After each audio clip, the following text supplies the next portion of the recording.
여러 가지 추상적인 가치를 추구하고 있으신데요.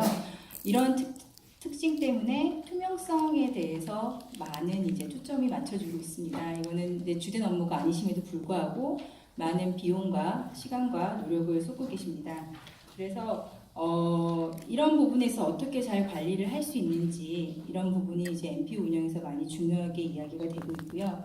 그래서 저희가 여기 초점을 맞춘 것은 NPO에서 운영을 투명하게 그리고 지배구조를 투명하게 운영하는 데서 어떻게 블록체인을 활용할 수 있을 것인가, 이런 솔루션으로서 블록체인에 대해서 이야기하고자 합니다.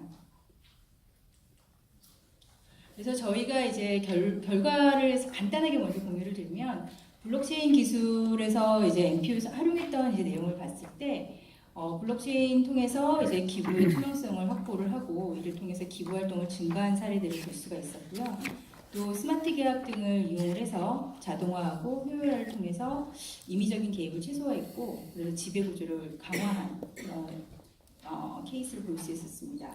또한 생태계를 형성을 해서 각각 생태계 참여자들에게 인센티브를 주고 이로 인해서 NPO 블록체인 생태계 자체의 가치를 상승시킨 이런 사례들도 볼 수가 있었습니다. 그래서 저는 이런 사례를 중심으로 해서 말씀을 드리고자 합니다.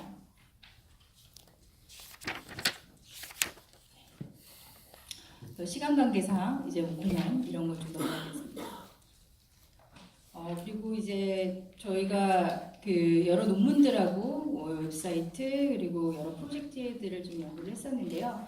주로 3가지 카테고리로 분류를 했습니다. 그래서 NPO의 투명성과 지배구조에 대한 연구를 좀 지켜봤고요. 그다음에 블록체인의 투명성과 지배구조에 중심으로 연구를 했고요.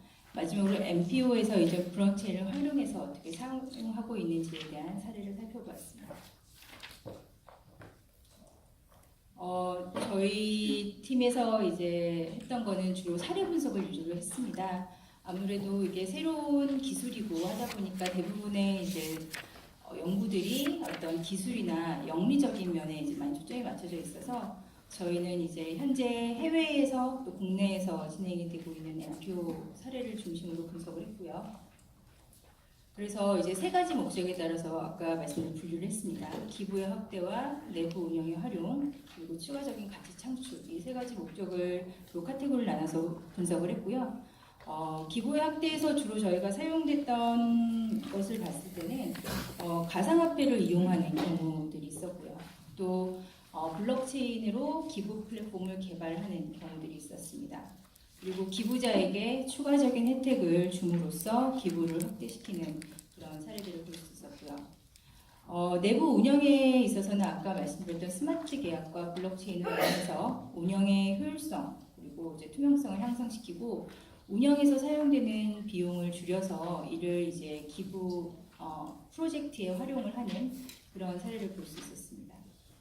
또 추가적인 가치 창출은 아마 뒤에서 저희가 더 많이 설명을 드릴 수 있을 것 같아요. 적용 사례에서. 근데 이런 블록체인의 특징을 이용해서 생태계를 형성하고 무형의 가치를 유형화해서 이를 실제로 참가자들에게 돌려주면서 이 생태계를 키워나가는, 그리고 NPO에서 추구하는 이상을 사람들에게 전달할 수 있는 그런 프로젝트가 있습니다. 그래서 이런 부분은 설명드리고자 합니다. 우선 케이스에 대해서 간단하게 설명을 드리겠습니다. 저희가 조사한 케이스들은 조금 많았는데 이거를 다 설명드리기에는 시간이 없어서 조금 특징적인 케이스들 몇 개를 골라서 말씀을 드리겠습니다. 첫 번째, 기부의 확대 부분에 있어서 말씀을 드리는데요. 아마 많이 들어보셨을 거예요. 알리바바 그룹이라고 알리페이 쪽 들어보셨을 거예요. 그래서 엔트 파이낸셜이라는 업체에서 운영을 하고 있고요. 이쪽에서 자기들이 운영하고 있는 알리페이 앱을 이용해서 기부 플랫폼을 만들었습니다. 그 프로젝트명이 엔트러브였고요. 실제로 중국에서는 좀 부패나 이런 것들이 많아서 어떤 기부나 이런 거에 대해서 부정적인 인식이 많았었는데 그래서 기부에 대해서 많이 확장되거나 기부 문화 확산되거나 이런 부분이 없었습니다. 근데 알리바바에서는 블록체인으로 이용해서 기부 플랫폼을 개발해서 이거를 자신들 알리바바 그룹의 앱을 사용하는 곳들이 사용을 하게 했고요. 그래서 모든 기부가 일어나고 사용되는 전 과정이 이제 공개가 됐습니다. 그래서 2018년 1월 기준으로 해서 2,100만 명의 사용자가 831개 공익 프로젝트에 기부를 했고요. 630억 원 정도의 이제 기부액을 모금했습니다. 기부의 횟수도 한 2억 2천만 회 정도가 일어날 정도로 굉장히 성공을 이뤘고, 이내 이제 뭐 비영리 프로젝트를 영리단체가 운영을 하면서 사업의 투명성이나 기술을 도입해 사업의 투명성을 높인 사례라고 볼 수 있고요. 또 이런 다양한 전문가들이 합쳐져서 이제 새로운 문화를 이끈 케이스라고 볼 수 있습니다. 이제 두 번째는 비트 기부라는 단체인데요. 사실 여기는 2013년에 꽤 오래전부터 비트코인을 이용해서 기부를 받았습니다. 미국 최초이고, 또 2015년에 미국 최초로 IRS에서 면세를 인정받으면서 이제 공식적인 기부 단체가 되었습니다.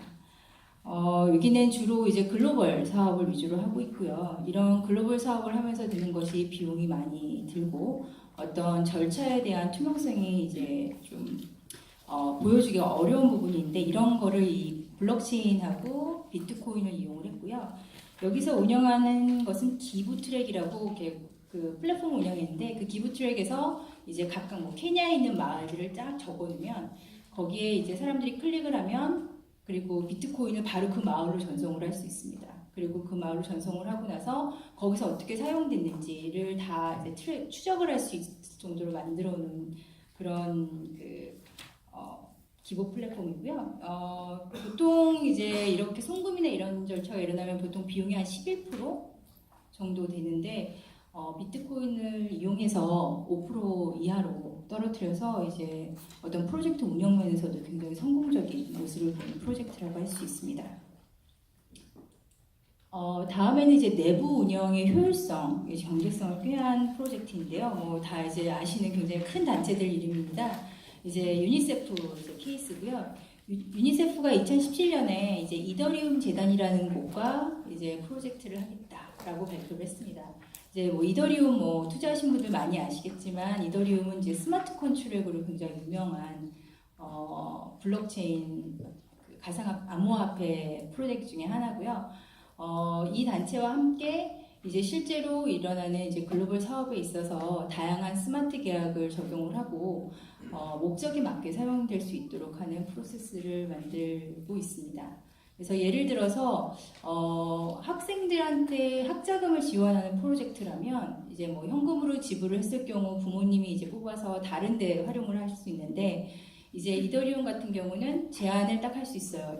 받는 사람은 이제 이거를 받은 사람이 학교나 이제 뭐 학생을 위해서 뭐 문구를 사는 데만 살 수 있어라고 지정을 해놓으면 거기서만 사용할 수가 있고, 이제 그렇게 됨으로써 이제 목적에 맞는 운영, 그리고 사용이 어떻게 되는지, 누가 얼마를 썼는지를 알 수 있고, 실제로 뭐 예를 들어서 학교의 수업을 뭐 결석을 10회 미만으로 한 애들만 지원을 할 거야. 그러면 그런 내용들 다 이제 블록체인상에 올리고 그거에 맞는 학생들에게 지원해주는 그런 식의 이제 프로젝트를 운영을 하고 있습니다. 또 두 번째로는 UN 세계 식량 계획인데요. 여기도 이제 이더리움 기반으로 이런 스마트 계약을 통해서 이제 지원을 하고 있습니다. 여기는 우선은 사실 금융 수수료를 좀 줄여보자라는 이제 명목으로 처음에 시작을 했고, 또 송금이 어려운 지역들이 있습니다. 그런 지역에서 이런 기부를 받아서 이제 사용할 수 있게 해주자라는 취지로 이제 시작을 했고요. 그래서 2017년에 있는 요르단의 시리아 난민에게 이제 140만 달러 상당의 음식 쿠폰을 전달하는 그런 이제 프로젝트를 진행을 했었습니다. 이거를 받은 난민들이 딴 데 쓸 수 있잖아요. 술을 마실 수도 있고, 이제 뭐 유흥했을 수도 있고, 뭐 여러 가지 쓸 수 있는데, 이게 아니라 여기서 이제 난민들의 홍채를 다 인식을 시켰어요.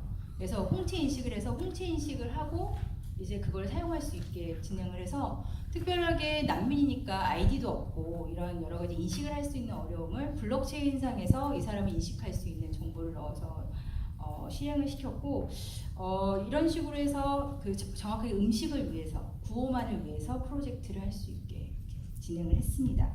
그래서 이 경우에도 사실 비용의 98% 정도를 절감을 했다고 발표를 했습니다. 그래서 매달 한 15만 불, 그러니까 뭐 한 1억 6천, 7천만 원 정도의 수준을 매달 절약을 했다라고 이제 내부적으로 보고가 되어 있습니다.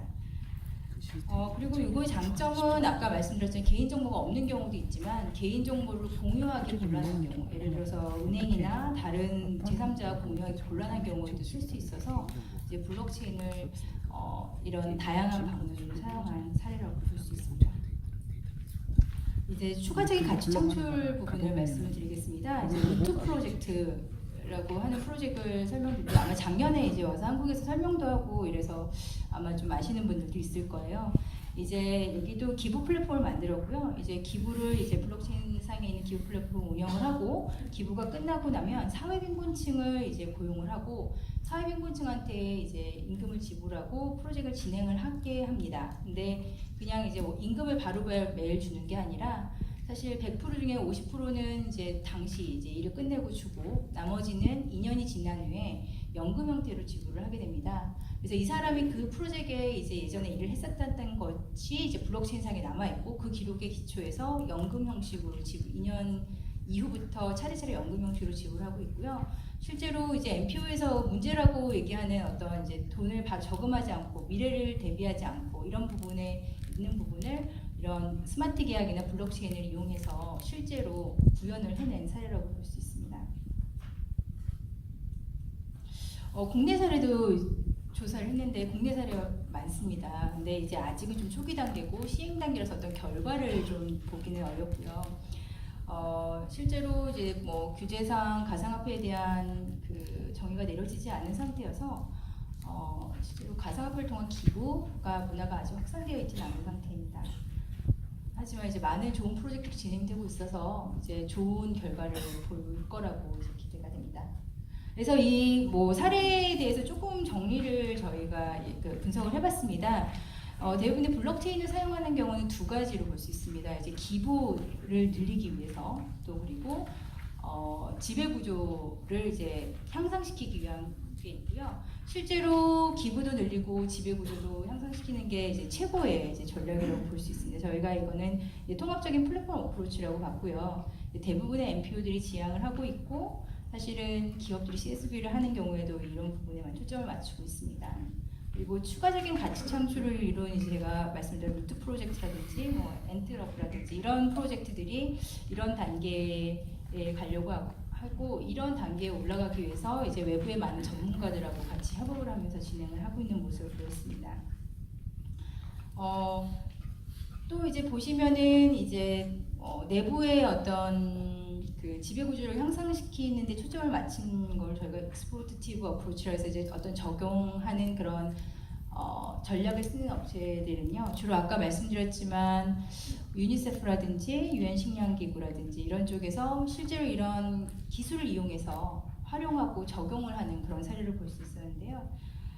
이런 경우는 대부분 큰 규모의 MPO들이 많이 이제 관심을 가지고 있었고 실제로 많은 이제 그 실행 단계에 이루어지는 부분이 있었습니다. 그리고 이제 익스플로러티브 어프로치를 보시면 이제 주로 이렇게 기부금을 늘리자라는 목적을 가지고 있는 전략이고요. 이런 경우는 이제 MPO 규모가 작거나 프로젝트 단위로 형성되는 경우가 많았고 굉장히 니치 플레이어들 쪽에서 많이 진행을 하고 있었습니다. 그래서 미국 쪽이나 다른 국가에서 파인애플 펀드라든지 비트기부라든지 이런 쪽에서 이제 진행을 많이 하는 전략이었습니다.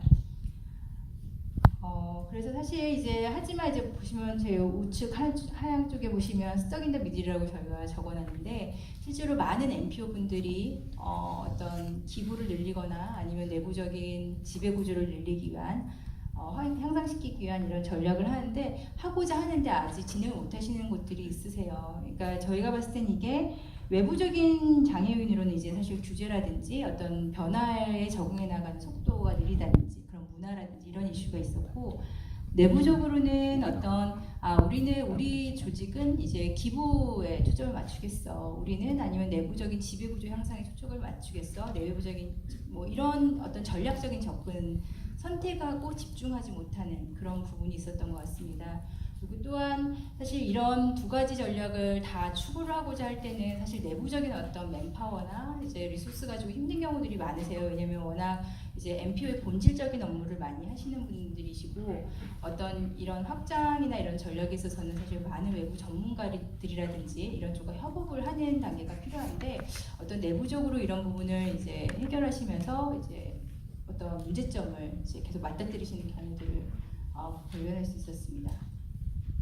그래서 그 주로 보면 이제 말씀 바텀 라이트라고 했는데 플랫폼 어프로치가 사실은 어떻게 보면 가장 모두가 해피한 어떤 이제 전략이라고 볼 수 있습니다. 그래서 보통 도네이션 사이즈를 늘리는 데 있어서는 많은 업체들이 이제 가상화폐를 사용해서 암호화폐 어떤 편의성을 증가시킴으로써 하는 어프로치들을 많이 한 거를 볼 수 있었고요.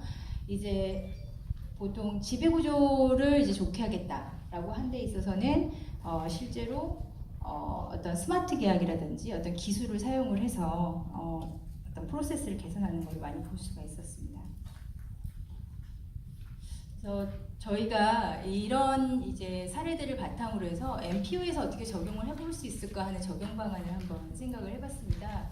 사실 기부와 관련해서는 기부 플랫폼이나 이런 부분들이 많이 얘기가 되고 있어서 저희는 조금 더 다른 관점에서 그리고 저희가 이제 아무래도 재무 쪽을 전공한 사람들끼리 하다 보니까 재무적 관점에서 있는 어떤 생태계 구성에 대해서 이제 생각을 해보게 됐고요.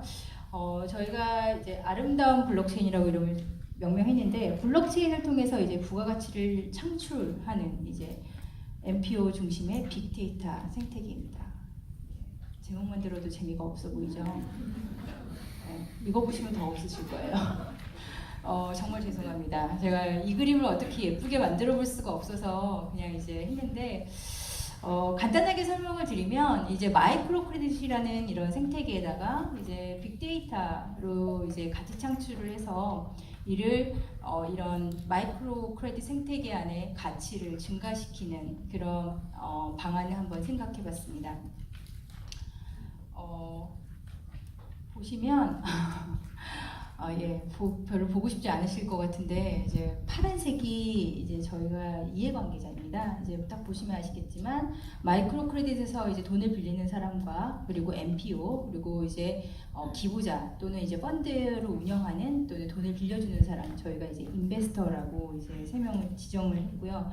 이제 이 세 개에서만 보시면 이제 보통 MPO에서 이런 펀드를 운영을 하고 이를 이제 대출자에게 대출을 해주고 이제 인베스터한테 기부를 받아서 이제 MPO 중심으로 이 생태계가 형성이 돼 있고 이게 아주 친숙하신 마이크로 크레딧 생태계입니다.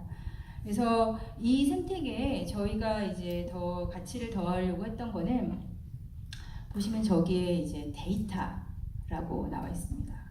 데이터라고 되어 있는데 실제로 이제 대출이나 이런 모든 과정에서 생성되는 정보는 굉장히 많습니다. 그리고 많이 아시겠지만 이제 점점 이제 사회에서 정보가 이제 현금화되고 정보의 가치를 이제 높게 이제 측정을 하면서 정보에 이제 가치를 부여를 하기 시작을 했어요. 그래서 이 경우에 이제 데이터가 실제로 이런 참가자들의 선택에 의한 거지만 데이터를 제공을 함으로써 이러한 데이터 제공에서 생기는 가치를 데이터 제공자에게 돌려주는 겁니다. 그래서 조금 더 자세하게 설명을 드리면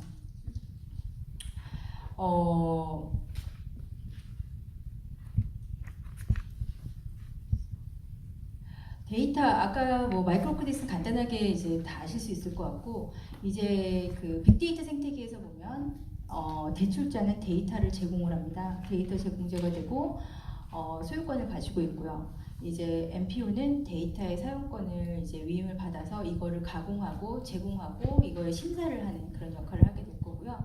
이에 이제 필요한 데이터가 필요한 사람 이제 그 수요자들이 이제 MPO와 함께 이제 MPO에게 요청을 해서 필요한 데이터를 요청을 하고 그거에 대한 가치를 이제 대출자에게 돌려주는 형태로 진행을 하게 됩니다. 그래서 이 경우에는 이제 마이크로 크레딧을 하시는 프로젝트 하시는 분들이 많은 프로그램이라든지 이제 뭐 파트너사들을 많이 이제 해서 사실 대출을 받으시는 분들이 더 많은 이제 교육을 받고 어떤 그 자립하실 수 있는 그런 프로그램 많이 제공을 하고 있습니다. 이런 생태계에서 결국은 이런 정보를 통한 가치 창출을 통해서 그거에서 생긴 거를 이제 프로그램 파트너사들에게 제공을 하고 거기서 더 나은 프로그램을 다시 대출자에게 제공을 함으로써 대출자가 자립할 수 있는 그런 환경을 만들어줄 수 있는 그런 환경도 구성할 수 있습니다. 그래서 이거를 저희가 마이크로 크레딧 사업에서 조금 적용을 해보면 결국 대출자는 자립을 가진 저소득층이고 이분들이 정보 제공의 정도에 따라 차곡자금에 대해서 이자율보다 낮거나 아니면 다른 혜택을 받거나 아니면 원금 상환을 도와주는 형태에서 혜택을 줄 수가 있는 거고요. 투자자 같은 경우는 일반 기부자도 가능하고 투자를 희망하는 자국 공급자도 가능하게 됩니다. 그래서 기부금의 수익이 이제 빅데이터를 통한 가치 창출을 일으키고요. 또 이런 투자 수익을 노리는 일반 자금의 공급자도 유입이 가능한 그런 케이스라고 볼 수가 있고요. NPU는 목적에 맞는 수요자나 프로그램을 인증하고 정보를 제공하고 또 이런 대출을 이제 선순환시키는 그런 효과를 할 수 있습니다. 그래서 이제까지 사실은 뒤쪽을 좀 많이 설명을 드렸어야 되는데 시간 관계상 좀 많이 짧게 끝냈어요. 그래서 궁금하신 거 있으면 나중에 다시 더 이제 제가 설명을 드릴 수 있을 것 같고요. 그래서 저희가 이제 연구를 통해서 이제 결론을 낸 거는 이제 저희가 NPO의 이제 어떤 투명성을 유지하기 위한 어떤 효율성이라든지 지배구조 개선에 대해서 저희가 연구를 했고 기부의 활성화나 내부 운영, 효율화 그리고 어떤 가치 실현에 이제 이런 블록체인들이 많이 사용되고 있는 걸 볼 수 있었습니다. 그리고 저희가 이제 전략적으로 이제 블록체인을 사용할 수 있는 이제 적용 방안을 하나 이제 보여드린 거고요. 이렇게 이제 사실 이런 새로운 기술이 적용을 하려고 하다 보면 결국 이제 가장 막히는 게 규제 이런 부분인 것 같습니다. 그래서 이런 방안을 활성화하기 위해서 정부의 지원뿐 아니라 이제 유연하게 규제를 적용하고 이런 거를 실행할 수 있는 이런 뒷받침을 해줄 수 있는 환경이 필요하다고 생각합니다. 네, 오늘 발표 이걸로 마치겠습니다.